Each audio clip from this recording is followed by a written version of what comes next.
উপসহকারী community medical অফিসারদের শূন্য পদে নিয়োগ সহ 4 দফা দাবিতে আবারও শাহবাগে সড়ক অবরোধ করে বিক্ষোভ করে মেডিকেল অ্যাসিস্ট্যান্ট ট্রেনিং স্কুল ম্যাট শিক্ষার্থীরা। প্রতিশ্রুতি দিয়েও দাবি না মানায় লং মার্চ টু ঢাকা কর্মসূচির ঘোষণাও দেন তারা।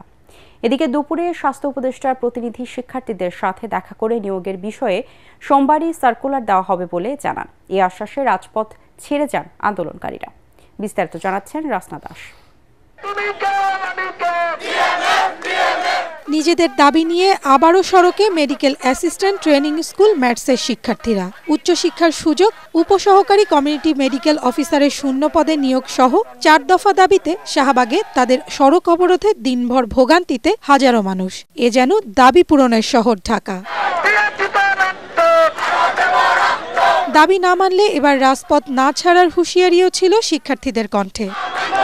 শিক্ষার্থীরা জানান, গত 1 যুগ ধরে উপসহকারী কমিউনিটি মেডিকেল অফিসার পদে নিয়োগ বন্ধ।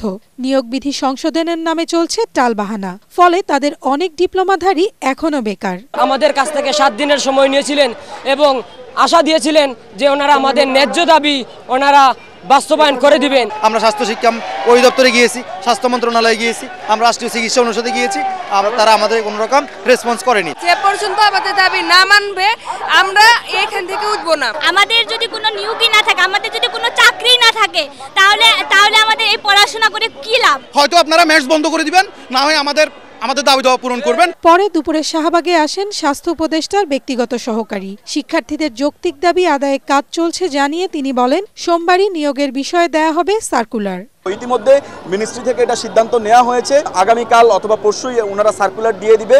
আরেকটা বিষয় ছিল, ওনারা বর্তমানে আছেন 11তম গ্রেডে, ওনারা 10ম গ্রেডে যাওয়ার জন্য ওনারা আবেদন জানিয়েছেন। এটাকে আমলে নিয়ে হেলথ মিনিস্ট্রির যে প্রসিডিওরগুলো আছে এগুলো পুরোপুরি শেষ করে জনপ্রশাসন মন্ত্রণালয়ে পাঠিয়ে দিয়েছে। তো আমরা আশা করছি সেটিও দ্রুততম সময়ের মধ্যে হয়ে যাবে। এর আগে 22 জানুয়ারি 4 দফা দাবিতে শাহবাগে গণজমায়েত করে ম্যাটস শিক্ষার্থী ঐক্য পরিষদ। এ সময় স্বাস্থ্য মন্ত্রণালয়ের সচিব 7 কর্মদিবসের মধ্যে দাবি পূরণের লিখিত প্রতিশ্রুতি দেন।